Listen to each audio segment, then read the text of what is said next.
Imagine you're walking through ancient Rome alongside Marcus Aurelius, emperor and philosopher, on a brisk morning in 172 AD. He scribbles in his journal, not about conquests or riches, but about controlling desires and handling grief. What if the secret to a good life isn't power or pleasure, but something far simpler, knowing what's truly in your control? Today, we unravel that mystery with Stoicism's ancient wisdom, alive and perfectly modern. Stoicism kicks off with a blunt truth. Most of life's chaos is out of your hands. That's the hard part, knowing what to grip and what to let slip through your fingers. Every morning, Marcus Aurelius penned thoughts reminding himself, distinguish between what is up to you and what is. In the chaos of empire, his rule and plague, this daily habit anchored him. Pigliucci highlights how Marcus turned this practice into armor, a checklist for peace amid turmoil. Imagine your mind as a driver and the world as unpredictable traffic. The Stoics drew a line. Your thoughts, reactions, and actions are your steering wheel, your decisions. But whether other drivers, the road conditions, those you can't control. This mental map stops you from wasting energy on things speeding past your grasp.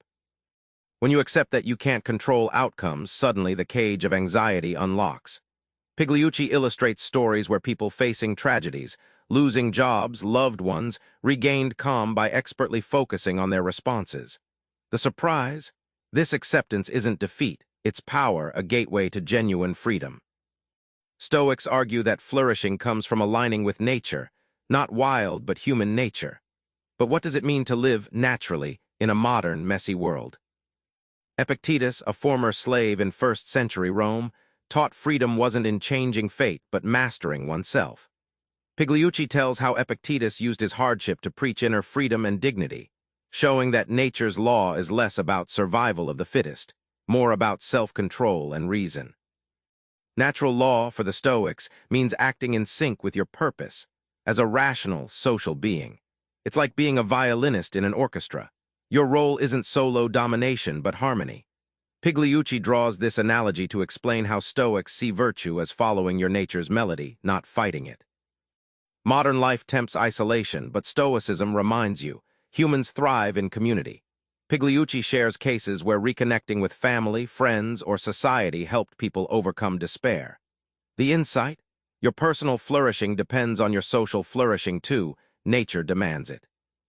Stoicism isn't dusty philosophy. It's a toolkit designed for your toughest moments, from heartbreak to financial collapse. Let's see it in action. Seneca, thrown into exile by Nero, didn't collapse under despair. Instead, he viewed exile as a test of his virtue, how to react with wisdom and courage. Pigliucci uses Seneca's letters to reveal Stoicism's radical idea that suffering isn't about external events, but how you interpret them. The Stoic says, play your part well, then forget the rest. It's like being an actor. Your job is to perform, not to control the audience's applause.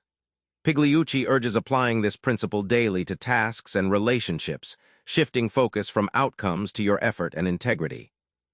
After the 2008 financial crisis, many were paralyzed by fear and regret. The Stoics teach focusing on your financial decisions now, based on reason and ethics, not panic. Pigliucci highlights stories of people rebuilding wealth calmly by mastering internal judgment rather than external chaos. Remember Marcus, pen in hand, wrestling with what's truly yours to command. Stoicism teaches you that the good life comes from this simple pivot. Control your mind, embrace your nature, and act with wisdom no matter the storm. Tonight, try this. When worry creeps in, ask yourself, is this within my control? If it's not, let it go like a leaf in the Roman breeze. Subscribe for more book summaries like this one.